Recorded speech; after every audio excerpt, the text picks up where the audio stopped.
The following story has been brought to you by StoriesToInspire.org. I got to share with you this fascinating story. I met a wonderful, wonderful young man in Yerushalayim, in one of the yeshivas. We had the schus of speaking over there. His name is Alex Clear, and I want to tell you his story. When Alex was young, he's still young, but when he was a kid, he had a special ear for music. I know we have some musicians over here.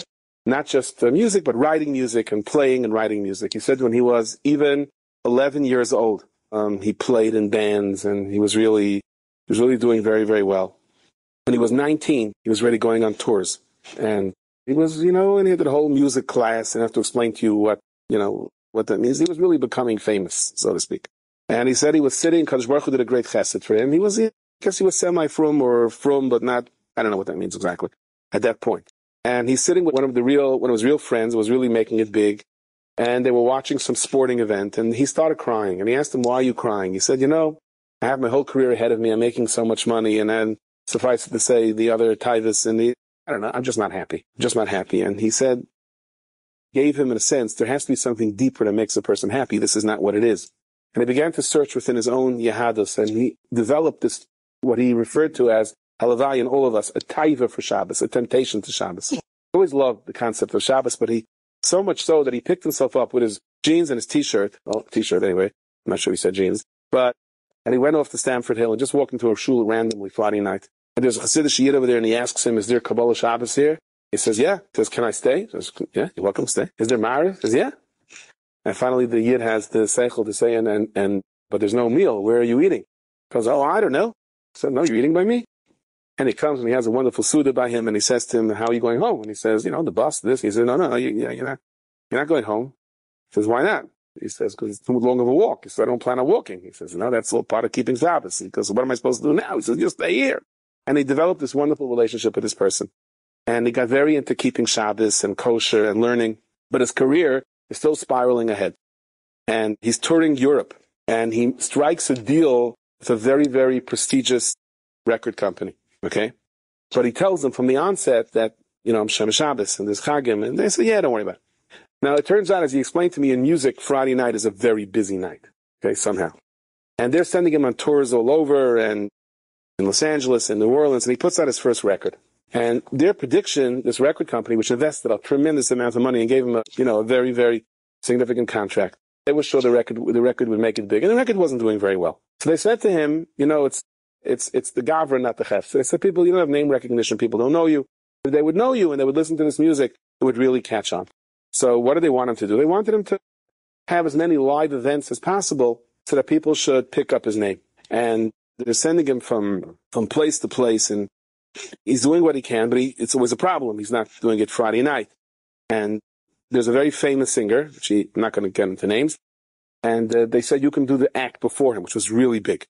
And he goes on this tour of, through England and America. And then they get him even more famous singer, and they're saying, this, you do the act before, you're going to get such national coverage, and they'll hear your song. This is it.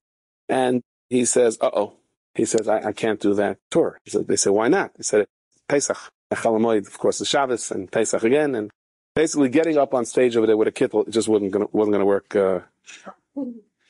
So they were kind of, they said, "We didn't realize what you meant when you said we didn't realize how many Friday nights and how many holidays."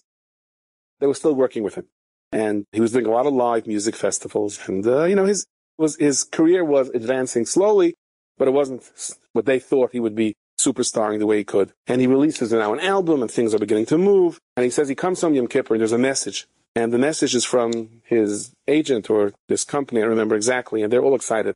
He says most Saturdays, they're like from Friday night, they're out of it. You know what I mean? They're recovering from whatever they're recovering from. He says to get a message on Saturday, it was a Saturday Yom Kippur, it has to be big. And he calls back to say, "You're not going to believe this." And he tells me that there's something called Live Lounge, which is BBC radio, and it's like the biggest, radio show in England. And there was a cancellation, and they want him to play live. And this would be in front of a national audience, and it has goes all over Europe. And this is the break that we're waiting for. This is going to, his sales of his records are going to go through the roof, and it's going. Not only that, it's on a Thursday night. We were so scared it would be Friday night. They said they were so happy it was a Thursday night, which was the first night of Sukkot. He was like, can't do it. I said, what do you mean you can't do it? This is an opportunity of a lifetime. They say, I can't do it because it's the first night of Sukkot. They said to him, this is absurd. This is ridiculous. We've put up enough with you. And at one point, they threatened to cut the contract with the cutting thing. And he explained to me, when you get that far with a record company and they drop you, you're blacklisted all over the place. You're terribly blacklisted. It's like, forget it. Your career is over. You're done for. And he tries to argue, can you get me another night? And they're not even talking to him. It's either if you don't do this thing Thursday night, that's it. And it was a very, again, he said that over Yom Kippur, he read the story of Rav Amnon, and it made a strong impression on him. And he said, look at the sacrifice he made, look at the sacrifice that I'm making. And he said that he heard a song by Leonard Cohen called Who by Fire. Anyway, he said it just struck him, and he said, no, I'm not doing it. They said then, goodbye, we're cutting the contract. And that would have meant lawsuits, and I don't know what it would have meant. I don't know exactly, but it would have meant he would owe them money, and because the way it works is that, eventually give him a lot of money, but most of the original money goes to pay back all the expenses. It was really like, it was a nightmare of a nightmare if they drop him. And that's it. He wasn't going to sing on the first night of Sukkot. He dropped it. And he said he was left in a terrible predicament. He said that not only that, he had gone on tours where he had hired his own musicians, where he said he owed them £11,000, and the record company was going to pay for it, but now they're not going to pay for it because they dumped him. And he was left with this chayv of paying these musicians. Okay? He said he didn't have money for rent. He couldn't believe what happened. And he went to this, his Rav, and he said, I'm really down. He said, everything was going great. I was becoming more and more frum, and my career was going more and more, and I was working around the Friday night, and all of a sudden, the world caved in on me. So this Rav told him, you're mamash of Ramavina. 99 years of waiting for a child, and at your moment of greatness, you gave everything up. He says, it has to be bracha. It has to be bracha. He said, maybe there has to be bracha, but I can't write a check with that bracha right now. And he says, Mama shouldn't have where to live. So he said, because Baruch Hu, he had to swallow the bullet. And eventually the next day his landlord knocked on the door and he said, here we go.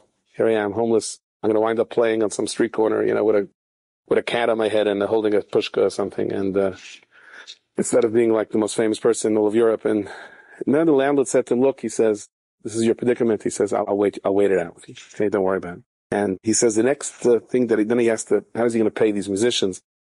So he gets this offer from a furniture design company that wants to present their furniture and he can sing in front of the show, which wasn't the idea of his. But they were offering him £11,000. So he told the musicians, he said, how would you like to play one more thing with me, which I'm not going to pay you for, but I'll be able to pay you for everything I owe you till now. And they went with it. Okay. And afterwards he just sat there and he's learning in a yeshiva in Yerushalayim. And he says, I got to the point where I accepted it. I made the Mesiras Nefesh. I have no charata. I have no regrets. He thanked Hashem that he wasn't being thrown out of his apartment. He thanked Hashem he was able to pay up his chayvus. And that's it. So the career is the career. And right now he's learning. And he started learning with all of his heart and all of his mind. After a while, he gets a call from Seattle, Washington. There's an ad agency. And they say to him, you don't know what it took for us to find you. Because he was really blacklisted. He said, even if they would send him an email, some of the emails were intercepted. He was explaining to me. They went so far back as to calling his high school teachers to ask if they know where he is. Because they really wanted to find him. And he says, who are you? What now?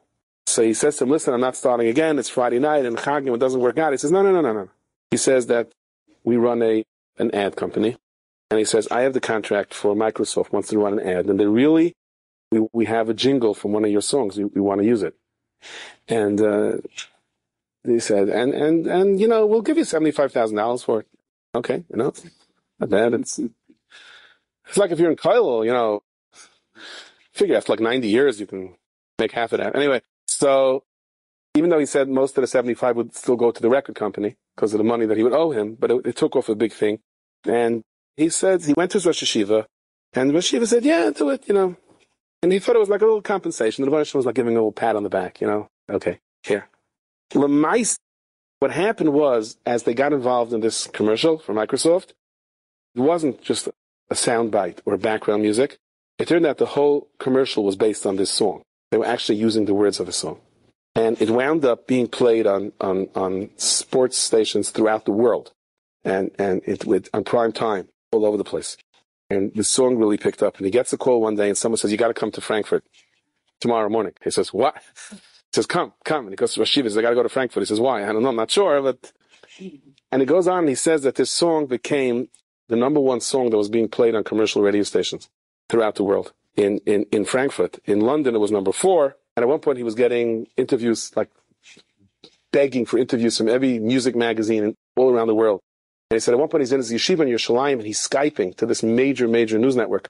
And there's a bunch of Chaver, Yerushalayim, the Gefever that came in. He was sitting in the dining room and they were like, oh, looking in with that Spudiks and Shram, look behind. The guy's saying, who's that? He goes, don't worry about that. Don't worry about that. And he's, my musicians. He's giving them a thing.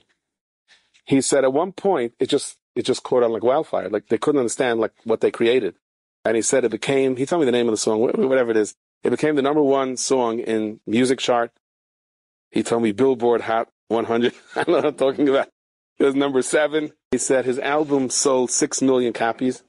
6 million copies. And I think that the biggest mythos of all is, he said, now that obviously his parnasa was taken care of, he said, forget it. I'm finished. I don't need it anymore. I have enough. And he's sitting and learning with a family in Yerushalayim. So I told him, I was crying when he told me this story. And I told him, talk is cheap. It's very easy to come here day in, day out and say, whatever you do, you're in a Salian, that's the key to bracha, and then Menashe will either criticize you or he won't, but big deal. I said, well, you did it, you were there. I said, how did you do it? How'd you do it?